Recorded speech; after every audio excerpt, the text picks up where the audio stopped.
Hey everybody, welcome back to HomeRecordingMadeEasy.com and here on my YouTube channel. And this time out, we're going to take a look at the Waves Pi Compressor, or the Kramer Pi Compressor made by Waves. This is a compressor that is modeled after the late or the mid 1960s solid state compressor, Pi compressor that was used in Olympic studios by Eddie Kramer, who have recorded some of the most legendary rock bands of all time: Led Zeppelin, the Rolling Stones, Jimi Hendrix, yada, yada, yada. And a lot of those bands that have recorded at Olympic studios during the late 60s and into the early 70s had this Pi compressor on that record somehow, somewhere. So this is a really cool, easy to use compressor that's really got a lot of color and a lot of vibe. So we're going to take a look at that on some drums, some bass, and some vocals, just so you can kind of get a feel for what it does. But before we do that, if you like what you see, hit subscribe and subscribe to my YouTube channel. It helps me out tremendously, and I do appreciate it. Also, go out to facebook.com/homerecordingmadeeasy and follow me there. And for more tips, tricks, concepts, and training around all aspects of home recording, mixing, and mastering, be sure to go back to homerecordingmadeeasy.com and check out the Made Easy series as well as the Quick Mix series. They will absolutely help you make better mixes and masters in your home studio, I promise. So now let's head over onto Studio One. And as you can see up here on the screen, we have an instance of the Pi compressor here. We have the stereo instance of this. We have this on a drum bus right now. Let's take a walk through the controls quickly. It's a fairly easy compressor to use, and then we'll listen to it, and then we'll get out of here so you guys could go demo it over at Waves. Now, what I will say is Waves is always having sales throughout the year, 2 or 3 times a year, where you could get a lot of their plugins at rock bottom prices, 70 to 80% off. I paid, I think, $20 or $29 for this compressor, which is about a third of what it normally costs, so just keep that in mind. So if we take a look at this, we have a beautiful big VU meter here right in the center, real easy to see. This is a real nice GUI. Right beneath here on the left-hand side, we have our metering, and we have a toggle switch. We can meter the output, the input, or gain reduction, which is in the center. To the right of that, we have our analog toggle switch here, which a lot of the Wave plugins will model the noise and the hiss at 60 hertz and at 50 hertz, just to give it a little bit of flavor. They're very, very subtle. You probably can't even hear the difference over YouTube. I normally just kind of keep it over at 50 hertz. Then underneath here on the left in this first black knob here, we have our threshold. The more you pull back going counterclockwise, the lower the threshold is going to be set, the more compression you're going to get. Over to the right of that, we have our output in white. Our white knob here is our makeup gain. We have our decay time, or our release time, here in the bottom left-hand corner. And then we have our ratio. It goes from 1:1 to unlimited of a limiter, 20:1 or infinity to 1, which would be limiting. We have it on a 3:1 ratio. We have it 1:1, 2:1, 3:1, 5:1, and limiting mode. And that is it. They also come with a bunch of presets as well, which are pretty usable, and I urge you to check those out as well. Waves is pretty good about getting some pretty darn good usable starting points as far as presets are concerned. So now what we have here in front here, we just have a session where the tracks have been imported. Nothing's been done to these things. This is not a mixed track. These are raw stem files. I like to use plugins on sessions like these because you can hear an audible difference a little bit more easily than having a fully produced track. So we're going to use this on a drum bus at first, and as you can see, all our drums here down here in brown, we have a kick sub, snare top and bottoms, a tom 1, a floor tom, overheads left and right, rooms left and right, and a tambourine track, and all of that is going down to a drum bus here in this gray color. And the only thing I've done to these drums, because again they haven't been processed on the individual tracks, is I put a Pro EQ on here, and I just pulled out a little bit of 500 hertz to get rid of some of that woolly, boxy sound, and I gave a little bit of bump at around 5K just to bring a little bit of the cymbals out. But again, it's real rudimentary. I just threw it on here and ready to roll. And then we have an instance of the Kramer Pi compressor. So let's take a listen to this drum beforehand. We'll bypass it and then we'll kick it in, and you can kind of see what we're doing here.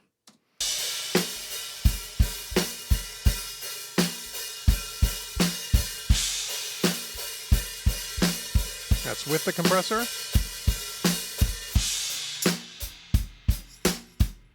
Before.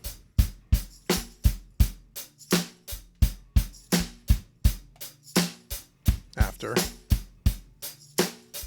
Okay, so we use the threshold here to kind of give us less or more compression, as you can see or hear. We want to do a light amount of compression here.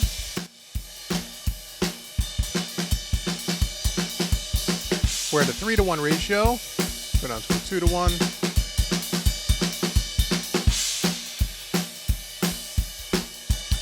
Fairly quick release time.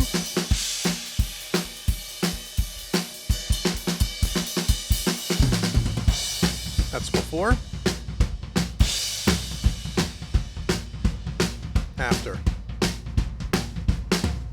So you can really hear those tom fills there really kind of pull forward. The snare kinds will pull forward a little bit more. You get a little bit more crack. Again, this is a solid state compressor, so it's a little, it had some color to it, but not as much color as I would say something that has more of an optical type of a compressor. This is a little bit more transparent, but it's got some nice glue and it just kind of pulls everything together in a subtle way, but there's definitely a difference there. And again, we can go like 3 to 1, 5 to 1.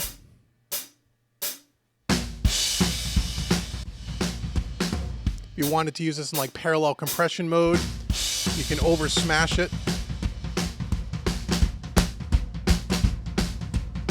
It's a little much.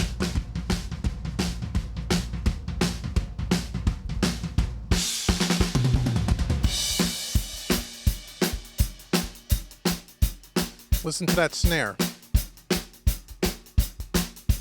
Pulls right forward. So again, you can get a lot of different kind of tonal aspects here just by, messing with the ratio and the threshold and the recovery time. And you can get this thing to really pump and breathe if that's what you want, or if you want it a little bit more transparent, just a little bit of glue, you can do it a little bit more subtly. We're doing about 3 dB of compression here as well.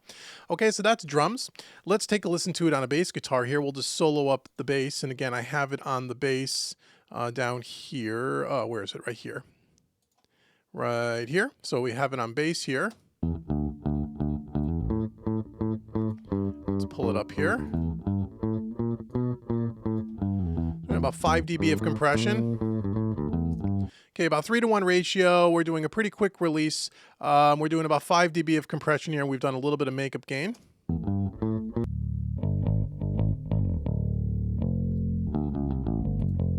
That's before. After. And we can level match it a little better.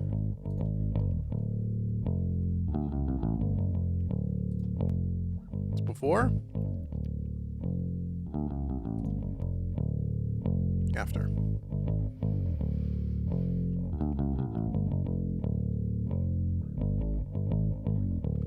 Tend to like this on bass guitar a lot. It kind of really thickens up that bottom end and rounds it out a little bit more, and it gets a little bit more hefty sounding. This is really, really nice on a bass guitar, I feel anyway. Again, we're only doing a 3 to 1 ratio here. We could even, hit it a little bit more, 5 to 1.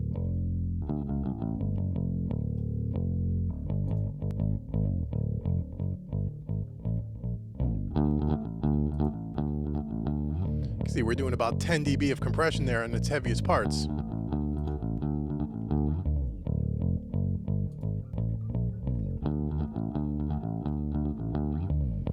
So even with that much compression on a bass, it doesn't sound compressed. It's very subtle before and after, which is kind of nice. You could just feel it get a little tighter and pull a little forward and get a little bit rounder on the bottom end. It doesn't feel like it's really smashing that to death, where on, a lot of compressors, you do something like 10 dB of compression, you can really hear it pumping and breathing. This has a little bit more of a transparent kind of an effect to it and just kind of glues it together and gives it a little bit of vibe, which I really like. Now let's take a listen to it on maybe some lead vocals quickly on a verse here. Again, these vocals are not treated in any way, shape, or form, so these are raw vocal tracks here. So let's just take a quick listen, and then we'll listen to bass, vocals, and drums together before and after, so you can hear the accumulative effect, and then we'll wrap up this video. So let's mute this and let's turn on our vocal track. Somebody help me, I'm stuck in a place. I can't seem to find my own way out. That's before. It feels like I'm running around in a maze. Maybe I should just embrace it and let it out. So we're doing about 4 dB of compression or so, and you can hear that vocal kind of just pulls right forward and just sits there, which is really good. And again, it sounds, it doesn't sound compressed. It doesn't sound like we're squashing it too much, which is great. We're doing a 3 to 1 ratio here. We have a fairly quick release. We're not doing a ton of compression here. Now we can kick in the compression a little bit heavier if we wanted to. Go back to that phrase, and maybe we give it a little bit more compression. Somebody help me, I'm stuck in a place. I can't seem to find my own way out. This is before. It feels like I'm running around in a maze. After. Maybe I should just embrace it and let it out. So even there in the heavier section is doing almost 10 dB of compression again. Again, it just pulls it up front and sits right there in front of you, and it doesn't get really squashed, mushy, or over compressed. It sounds really great. So now if we were to play bass and drums and vocals together, just so you can kind of hear it in kind of context here a little bit, just so we hear what we got. So we have a bass, drum, vocals, and drums.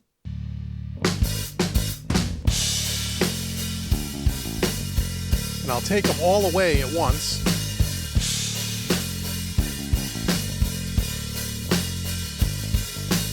Somebody help me, I'm stuck in a place. No compression. I can't seem to find my own way out. It feels like I'm running around in a maze. Maybe I should just Before. embrace it and let it out.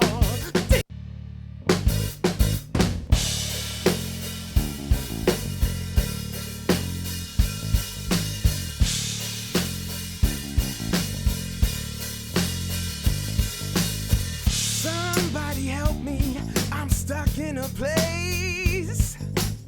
I can't seem to find Before. my own way out. It feels like I'm running around in a maze. Maybe I should just embrace it and let it out. Take me there now. So there we go. Real simple compressor to use. You can hear it across all three tracks. When you take it away, the track kind of collapses in on itself a little bit. Bring back the Pi Compressor and everything just gets full, pushes right up front, stays there. Doesn't sound compressed, sounds nice and even, but it sounds like it's glued together a little bit more. And it's a really, really great musical sounding compressor. And again, on each one of these tracks, as you saw, we're compressing 5 to 7, in some cases 10 dB, and we're not getting that smashing kind of effect, which is great. So it's a great compressor. And again, I urge you to go out and demo it at waves.com. And again, if you find it on sale during their sales throughout the year, you can get this for like $30, which is a fantastic deal to add some nice color to your DAW. So I hope you found this video helpful. Again, hit that subscribe button below. Go out to homerecordingmadeeasy.com and follow me there. Check out all the free content I have on homerecordingmadeeasy.com, and make sure that you sign up on the VIP email list, which is right on the homepage.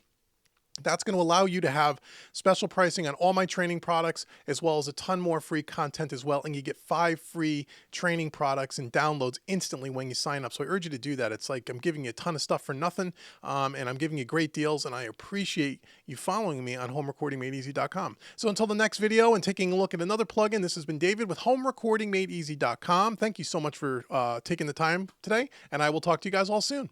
Take care.